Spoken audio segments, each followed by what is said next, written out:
છેલ્લે આપણે hydrogen chapter જે ચાલુ હતું એને આગળ વધારીશું. રેડી? Question number 76. ટ્રિટિયમની સંરચના શું છે?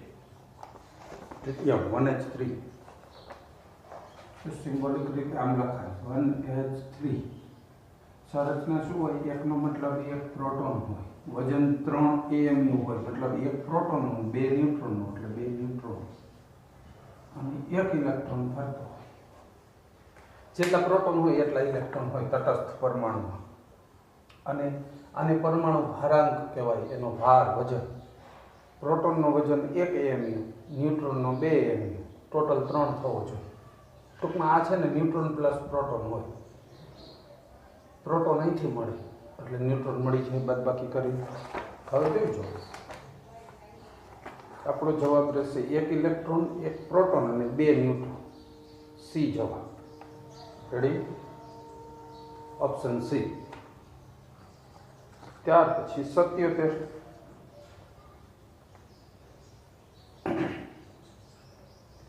હાઇડ્રોજનનો કયો ગુણધર્મ તેને આલ્કલી ધાતુ તત્વથી જુદો પાડે છે?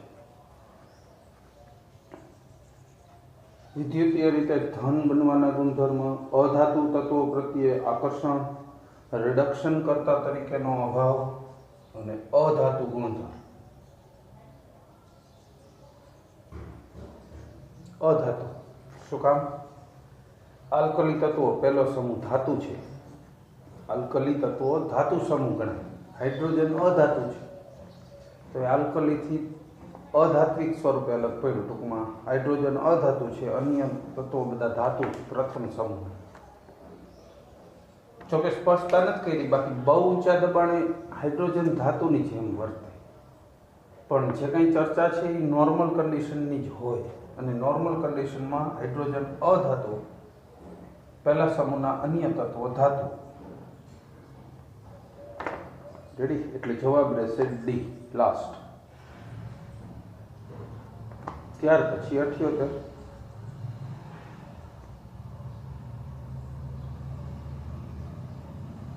H- hydride ion OH ion કરતા પ્રબળ બેઝ છે. તો સોડિયમ હાઇડ્રાઇડ NaH ને પાણીમાં ઓગાળતા કઈ પ્રક્રિયા થશે?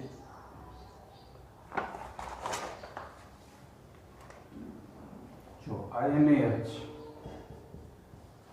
આમાંથી Na પ્લસ અને H માઇનસ હોય. આ H માઇનસ છે ને એ પ્રબળ બેઝ છે, H2. તો આમાંથી શું બની જાય? OH ને છૂટો પાડે અને H2. આવી પ્રક્રિયા થાય.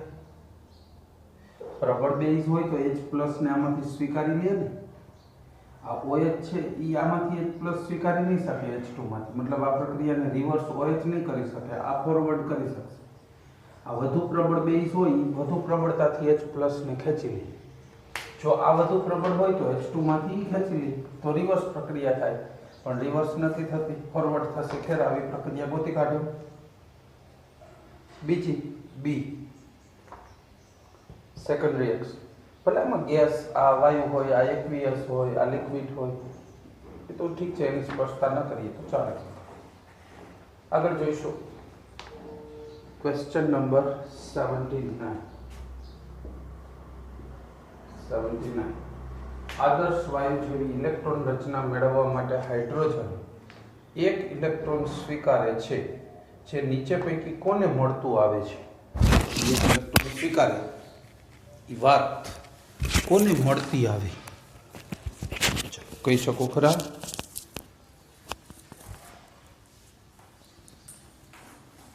હેલોજન. કારણ કે હેલોજન એ બધા નિષ્ક્રિય વાયુ સમૂહ જેવી રચના પ્રાપ્ત કરે છે એક ઇલેક્ટ્રોન સ્વીકારીને. બરાબર. તો આની આ બાબત કોને મળતી આવી કહેવાય? હેલોજનને મળતી આવી કહેવાય. લો, તો આપણો જવાબ શું રહેશે? એ, હેલોજન. બધા હેલોજન એવા છે FCl Bri એક ઇલેક્ટ્રોન મેળવે એટલે 18મો સમૂહ નિષ્ક્રિય વાયુ જેવી રચના પ્રાપ્ત કરે. એટલે એ જવાબ હેલોજન. ઓકે. ત્યાર પછી 80.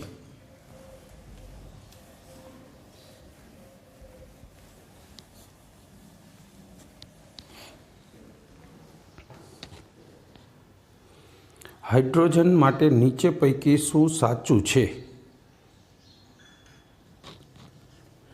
+1 અને -1 ઓક્સિડેશન અવસ્થા ધરાવતા બંધ બને છે.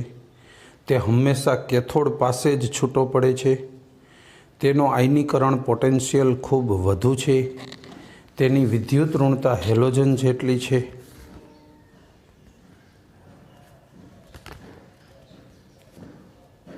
હાઇડ્રોજન માટે કયું સાચું કહી શકશો?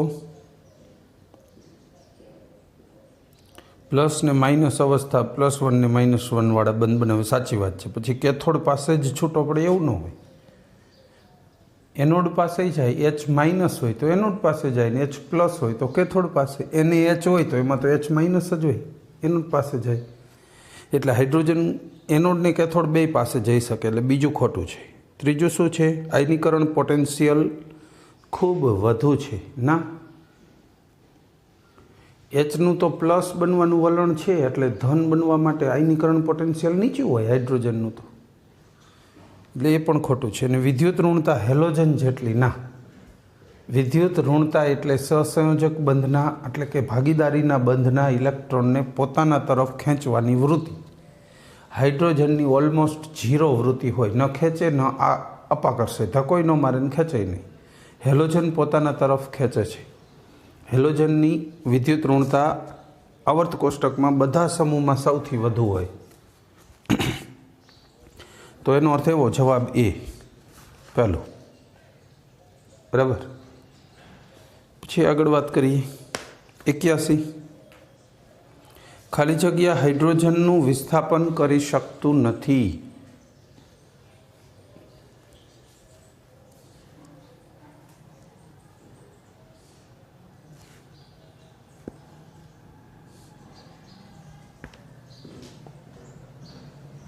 Mercury Hg. એની સક્રિયતા ઘણી ઓછી હોય એટલે.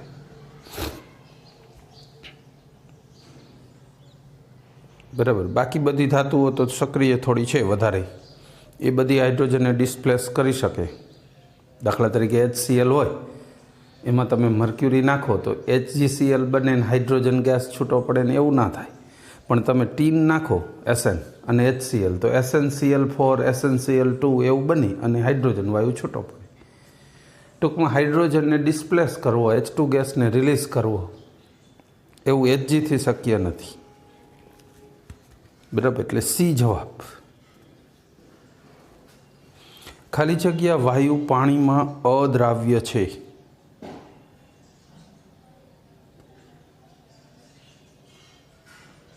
H2 ટેક્સ્ટબુકમાં આવી, ભૌતિક ગુણધર્મોમાં પાણીમાં અદ્રાવ્ય. અને ખાસ યાદ રાખજો, વાયુઓમાં આ 3 વાયુ છે ને, SO2, એમોનિયા અને CO2, એ પાણીમાં સુદ્રાવ્ય હોય. CO2 તો ન કહેવું જોઈએ, HCl કહેવાય. HCl વધુ સુદ્રાવ્ય. HCl વાયુ, એમોનિયા વાયુ અને SO3 વાયુ આ પાણીમાં સુદ્રાવ્ય હોય. SO2 સોરી, આ ત્રણેય પાણીમાં સુદ્રાવ્ય હોય. CO2 એનાથી થોડો ઓછો દ્રાવ્ય હોય તો ખરો. આપણે સોડા પી છીએ, CO2 દ્રાવ્ય છે પાણીમાં. પણ આના સિવાય HCl એક ઉમેર દો, એટલા વાયુ વધુ દ્રાવ્ય હોય. આ હાઇડ્રોજન, નાઇટ્રોજન એ બધા પાણીમાં અતિ અલ્પ દ્રાવ્ય હોય. હાઇડ્રોજન, હિલિયમ તો ઓલમોસ્ટ અદ્રાવ્ય હોય. એટલે આપણો જવાબ રહેશે C. હાઇડ્રોજન પાણીમાં અદ્રાવ્ય છે. બરાબર. ત્યાર પછી 83. રસાયણશાસ્ત્રમાં કયું તત્વ સૌથી વધુ સંયોજનો બનાવે છે?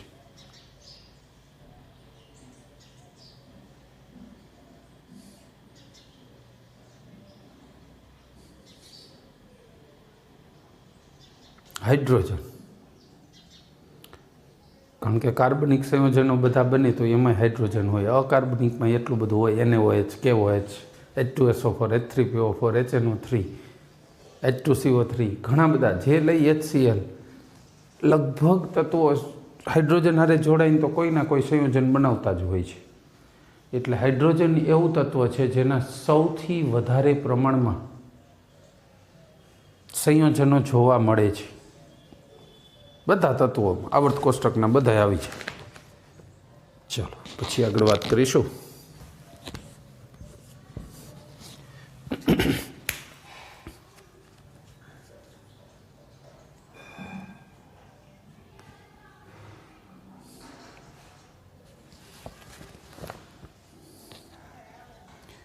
ઝીંકની 84 ઝીંકની ખાલી જગ્યા સાથે પ્રક્રિયા કરતા હાઇડ્રોજન મળતો નથી.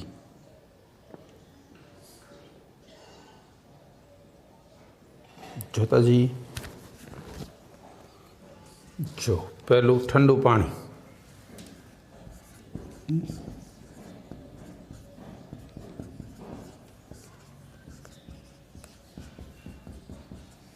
ઠંડા પાણીમાં મળ્યો, ચલો ઝીંક ઓક્સાઇડ બન્યું, હાઇડ્રોજન મળ્યો. પછી ગરમ NaOHનું દ્રાવણ,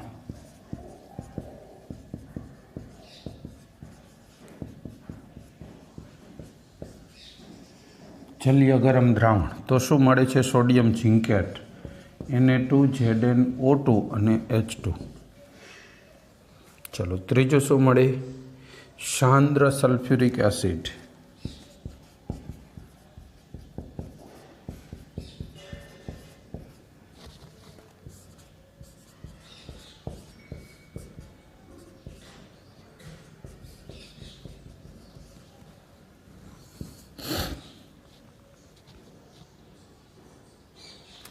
રેડી. આમાં ન મળ્યો જો હાઇડ્રોજન, તો આ જ જવાબ આવે ને. આપણને પૂછ્યું કે આમાં હાઇડ્રોજન ન મળે તો આમાં ન મળ્યો સાંદ્રમાં. ચોથું શું છે? મંદ HCl. મંદ એસિડ ગમે તે ચાલે.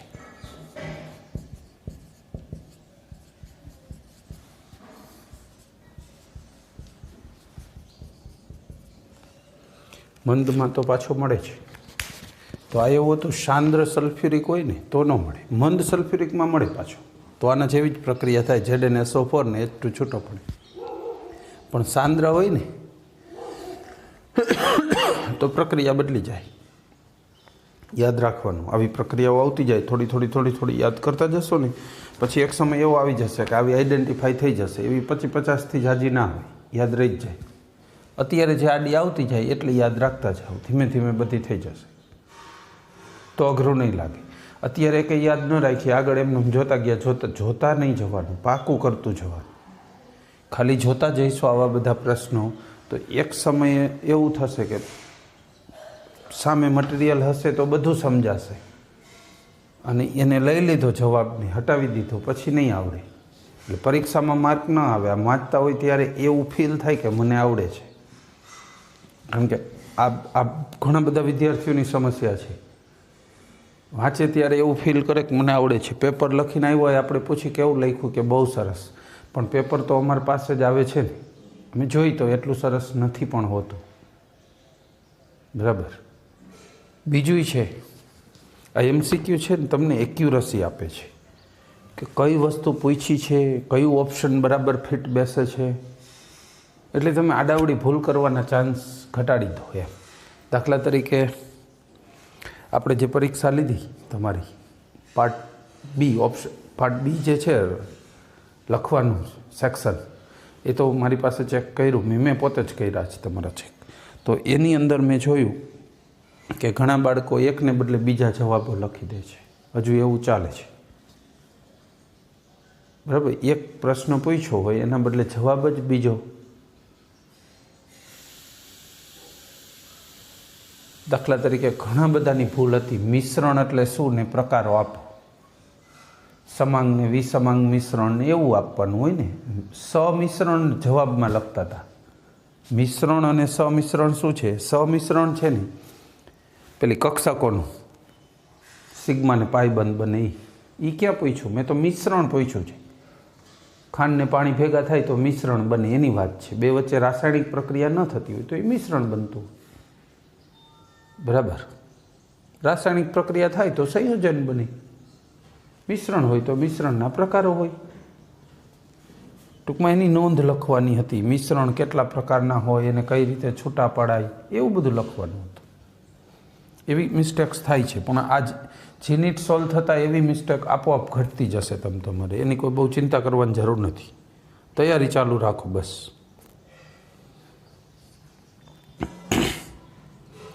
ચલો પછી પહેલો પ્રશ્ન. સખત પાણીમાં સાબુ કરતાં કૃત્રિમ ડિટર્જન્ટ વધુ અસરકારક રીતે કાર્ય કરે છે, કારણ કે એનું કારણ શું કહી શકશો? તેઓ પાણીમાં ખૂબ જ દ્રાવ્ય છે. ના, ખોટી વાત છે. કેલ્શિયમ ને મેગ્નેશિયમના ક્ષારોને પાણીમાં દ્રાવ્ય છે. હા, એ વાત સાચી. ડિટર્જન્ટ જે છે ને વપરાય છે ને, કૃત્રિમ ડિટર્જન્ટ, એ જે કેલ્શિયમ મેગ્નેશિયમના ક્ષાર બનાવે એ પાણીમાં શું દ્રાવ્ય છે. એટલે કેલ્શિયમ મેગ્નેશિયમ પાણીમાં હોવા છતાંય વોશિંગની પ્રક્રિયામાં નડતું નથી. એને એ પોતે બિઝી કરી દે છે, મતલબ પોતાની સાથે જોડી અને પાણીમાં દ્રાવ્ય કરી દે. આપણે કપડાં વોશ કરી નાખી ત્યાં સુધી એ નડે નહીં. એટલે અંદરને અંદર હાજર હોવા છતાંય નિષ્ક્રિય બનાવી દે છે. સારી ટેકનિક છે. ચલો બીજું, સેકન્ડ.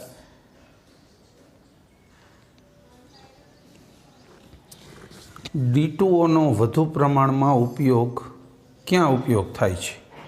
D2O રાસાયણિક ઉદ્યોગોમાં નહીં. D2O તો ખાસ ઉપયોગી નથી ક્યાંય. પછી ન્યુક્લિયર રિએક્ટરમાં યસ, ઝડપી ન્યુટ્રોનને શોષવા માટે, પછી ગરમીને ટ્રાન્સફર કરવા માટે. એન્જિન કેમ ગરમ થાય તો પાણી આપણે પસાર કરીએ, ત્યાં D2O હોય. સોડિયમ અને પોટેશિયમ હોય પીગલિત અવસ્થામાં, એનું કામ જ છે. ટૂંકમાં ઝડપી ન્યુટ્રોનને શોષે એ બહુ મહત્ત્વનું છે. એટલે D2O ત્યાં વપરાય છે ન્યુક્લિયરમાં, ન્યુક્લિયર રિએક્ટર. બરાબર. એટલે આપણો જવાબ રહેશે બી. ફાર્માસ્યુટિકલ જંતુનાશક એ કંઈ ના આવે. જોકે આપણે D2Oના ઉપયોગમાં ચોપડીમાં છેલ્લે આવ્યું હતું ને, D2O આવ્યું ત્યાં. ચાલો પછી આગળ વાત કરીશું.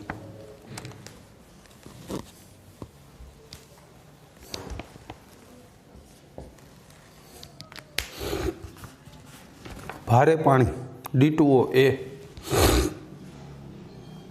ઓક્સિજન અને હાઇડ્રોજનની નિપજ છે. ઝરણાનું પાણી છે. સતત કરવામાં આવતા નિસ્યંદન અને સંઘનનથી મેળવવામાં આવતું પાણી છે. સામાન્ય પાણી કે જે દ્રાવ્ય ક્ષાર અને ભારે ધાતુ ધરાવે છે. સી સતત કરવામાં આવતું નિસ્યંદન અને સંઘનન છે. પાણી હોય ને એનું નિસ્યંદન અને સંઘનન ગરમ કરતા રહો, એનું વિદ્યુત વિભાજન કરતા રહો, તોય છેલ્લે D2O વધવાનું એનું છેલ્લે થાય. પ્રક્રિયા રાસાયણિક પ્રક્રિયામાં બધે નિસ્યંદન કરો, વરાળ બનાવીને ઉડાડો, તોય D2O છેલ્લે રહે. એનું સેજ ઉત્કલન બિંદુ ઊંચું હોય. એટલે D2O છે ને એની સક્રિયતા સેજ ઓછી, ઉત્કલન બિંદુ સેજ ઊંચું નોર્મલ વોટર કરતાં, છેલ્લે વધે. સી જવાબ. ચોથો પ્રશ્ન. ખાલી જગ્યા ઉમેરતા પાણીની અસ્થાયી કઠિનતા દૂર થાય છે. અસ્થાયી કઠિનતા ક્લર્કની પદ્ધતિ આવી હતી, ખબર છે? ચૂનાનું નીતરિયું પાણી ઉમેરવાનું. ના ખબર હોય તો જો HCO3 ટ્વાઇસ. આવા બાયકાર્બોનેટના કારણે અસ્થાયી કઠિનતા ઉત્પન્ન થાય. કેલ્શિયમ બાયકાર્બોનેટ અને મેગ્નેશિયમ બાયકાર્બોનેટ. એને દૂર કરવા હોય તો CaOH ટ્વાઇસ આ ઉમેરવાનું.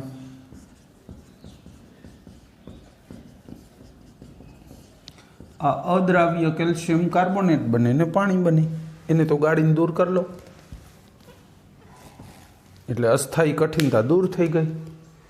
તો અસ્થાયી કઠિનતા દૂર કરવી હોય તો પાણીની અંદર માત્ર ચૂનાનું નીતરિયું પાણી કેલ્શિયમ હાઇડ્રોક્સાઇડ ઉમેરવાનું છે. અસ્થાયી કઠિનતા દૂર થઈ જાય. આના ઉપયોગમાં આવે ને, કેલ્શિયમ હાઇડ્રોક્સાઇડનો એક ઉપયોગ એ થઈ ગયો કહેવાય. યસ વિભાગમાં એમાં આવે જ પાછું. હવે તો એ ચેપ્ટર ભણી ગયા હોય એટલે આઈડિયા હોય કે એવું આવે એમાં. ચલો પાંચમું, ભારે પાણી.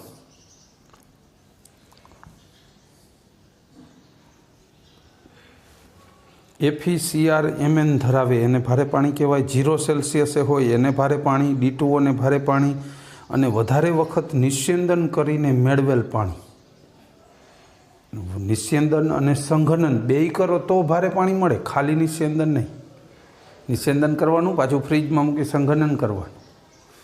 કહેવાનો મતલબ નજીક અણુઓ લાવવાના, ગરમ કરો, નિસ્યંદન કરો, દૂર જાય, વળી નજીક જાય, એવું થયા રાખે તો H2O D2O છૂટા પડે. ખેર પૂછ્યું જ છે તો D2O ઓપ્શન જ છે સીધે સીધું, એટલે તો એ જ જવાબ આવે, સી ઓપ્શન.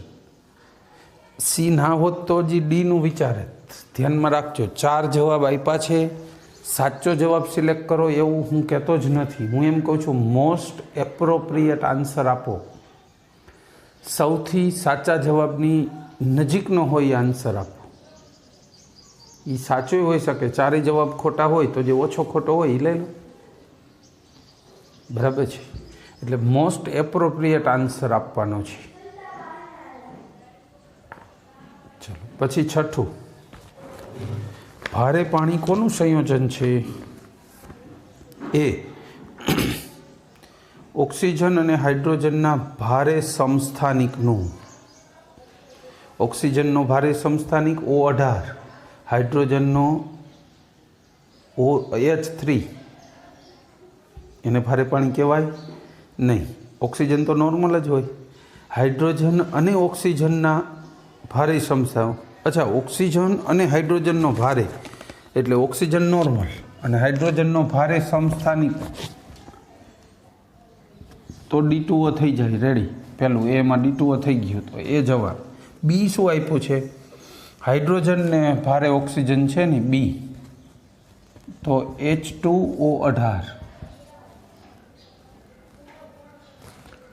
આ બી થાય.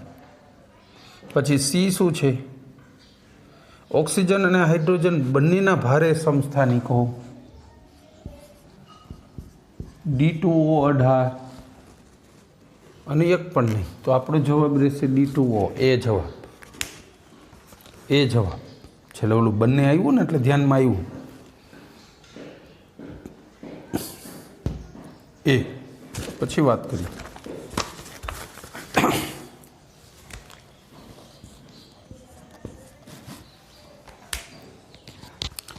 સાતમો પ્રશ્ન,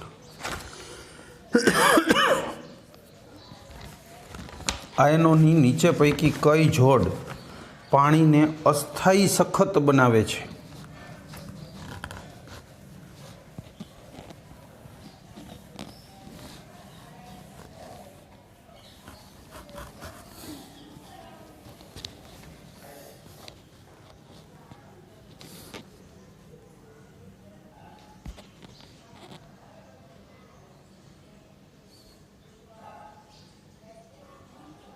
અસ્થાયી સખત. બીજું, પાણીની અસ્થાયી સખતાઈ MgHCO3 ટ્વાઇસ અને બીજું CaHCO3 ટ્વાઇસ. આના કારણે હોય. એટલે આપણને આના બે આયનો આપ્યા છે Mg અને HCO3, તો ચાલે ને. તો આપણો જવાબ રહેશે બી, સેકન્ડ. ટૂંકમાં બાયકાર્બોનેટ જોઈ, પછી કેલ્શિયમના હોય કે મેગ્નેશિયમના, એનાથી જાજો ફરક પડતો નથી, પણ બાયકાર્બોનેટ જોઈએ, બરાબર. ચાલો પછી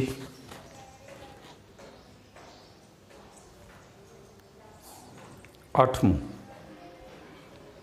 કઈ રીતે પાણીની અસ્થાયી કઠિનતા દૂર કરી શકાય? પોટેશિયમ પરમેંગેનેટ ઉમેરીને, ઉકાળીને, ગાળીને, ક્લોરીન ઉમેરીને કઈ રીતે દૂર થાય? અસ્થાયી કઠિનતા છે ને, ગરમ કરી, ઉકાળી. કેવી રીતે? જો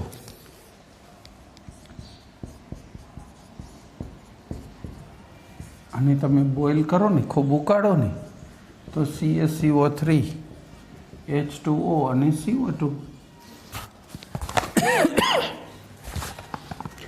આ તો ક્લર્કની પદ્ધતિની ક્યાં જરૂર પડે છે? ઇન્ડસ્ટ્રીમાં બહુ મોટા પ્રમાણમાં પાણીને અસ્થાયી કઠિનતા દૂર કરવી હોય તો ચૂનાનું નીતર્યું પાણી જોઈએ. બાકી થોડાક જથ્થામાં હોય તો તમે ઉકાળીને દૂર કરી શકો છો. ખાલી ઉકાળો તો બાયકાર્બોનેટ હતું, એ કાર્બોનેટ બની ગયું. આ તો અદ્રાવ્ય છે, અવક્ષેપિત થઈ જશે, ગાળીને અલગ થઈ જશે. એટલે આપણો જવાબ રહેશે ઉકાળીને, બી જવાબ. રેડી?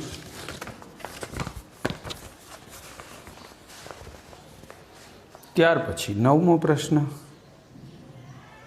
જીઓલાઇટની એટલે કે જલીય સોડિયમ એલ્યુમિનિયમ સિલિકેટની સખત પાણી સાથેની પ્રક્રિયામાં સોડિયમ આયનોની ફેરબદલી કોના સાથે થાય?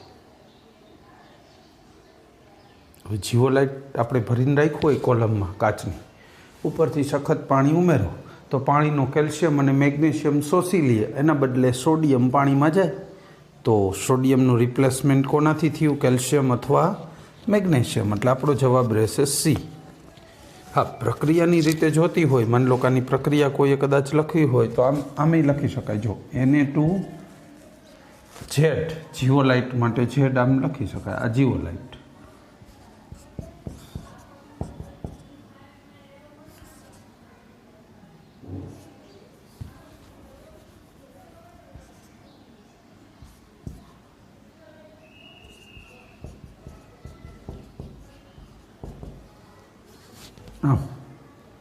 અને જો તમે લોકો Na2Z ને બદલે NaZ લખતા હોય તો 2 લેવાના, Z ટ્વાઇસ Ca, અહીં +2 ન લખો તો ચાલે.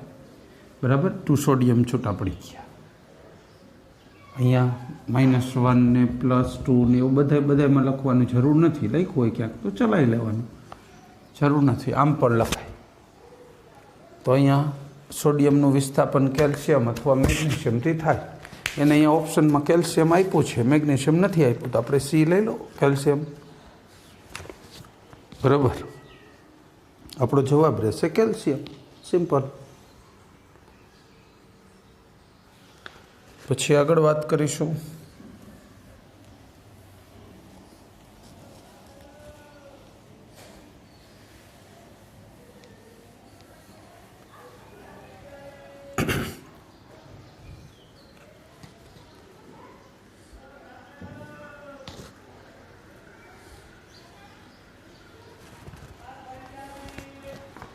દસમું.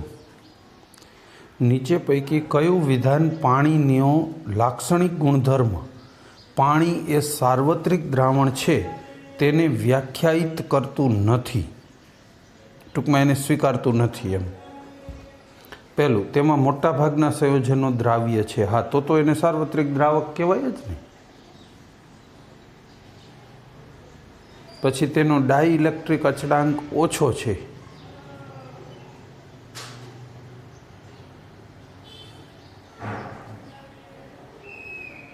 એ વાત ખોટી છે. ડાઇલેક્ટ્રિક અચળાંક ઊંચો હોય, અને ઊંચો હોય એટલે જ ઘણા બધાને ઓગાળે. ડાઇલેક્ટ્રિક અચળાંકનો મતલબ જ એની વધુ તત્વોને ઓગાળવાની કેપેસિટી. જેમ ડાઇલેક્ટ્રિક અચળાંક એટલે એક જાતનો અચળાંક છે જે મીટરથી મપાય છે, મશીનમાં મપાય. હમણાં એના વિશે બીજું કશું આવશે નહીં 12મા સુધી. પણ એક પ્રકારનો એવો ડેટા છે કે જેની માહિતી આપણને ડાયરેક્ટલી એનું પ્રમાણ વધારે હોય તો એનો અર્થ એમ કે વધુ સંયોજનો ઓગળે. પાણી સાર્વત્રિક દ્રાવક છે એવું કહેતા હોય તો એનો અર્થ એવો કે એનો ડાઇલેક્ટ્રિક અચળાંક ઊંચો હોવો જોઈએ. બરાબર? તો આપણો જવાબ રહેશે બી. એ વિધાન ખોટું હાલે. પછી સી, પ્રવાહીકરણની રેન્જ વધુ હોય. એ બરાબર છે. પ્રવાહીકરણની રેન્જ એટલે શું? એને પાણીનું તાપમાન વધારતા જાવ, 0 ડિગ્રીએ પ્રવાહી બની જાય, 100 ડિગ્રી પછી વરાળ બને. એટલે રેન્જ કેવડી થઈ? 0 થી 100 સુધી પ્રવાહી રેન્જ રહી, જે આપણા વર્કિંગ ટેમ્પરેચરમાં બહુ અનુકૂળ છે. નહીંતર આજ ઘણી વસ્તુ હોય, દાખલા તરીકે HCl હોય, તો પ્રવાહીકરણની રેન્જ બહુ ટૂંકી હોય, નીચી હોય. પાછી ટૂંકી અને નીચી હોય. ટૂંકી હોય એનો મતલબ શું હોય કે આ -5 ડિગ્રીએ પ્રવાહી બનતું હોય, 0 ડિગ્રીએ તો વાયુ બની જતું હોય. તો પ્રવાહીકરણની રેન્જ કેવી થઈ? ટૂંકી. પાણીની એ રેન્જ સારી છે એટલે એ સાર્વત્રિક દ્રાવક એટલે પણ છે. ટૂંકમાં સી એ સાચું ઠરે, બી ખોટું છે. એટલે આપણો જવાબ બી. ડાઇલેક્ટ્રિક અચળાંક પાણીનો કેટલો હોય ખબર છે? 82. આલ્કોહોલ, કાર્બનિક દ્રાવકો બધા કરતાં ઊંચો ગણાય 82. એટલે જનરલી 40, 50, 30 એટલો જ હોય. તો આપણો જવાબ રહેશે બી.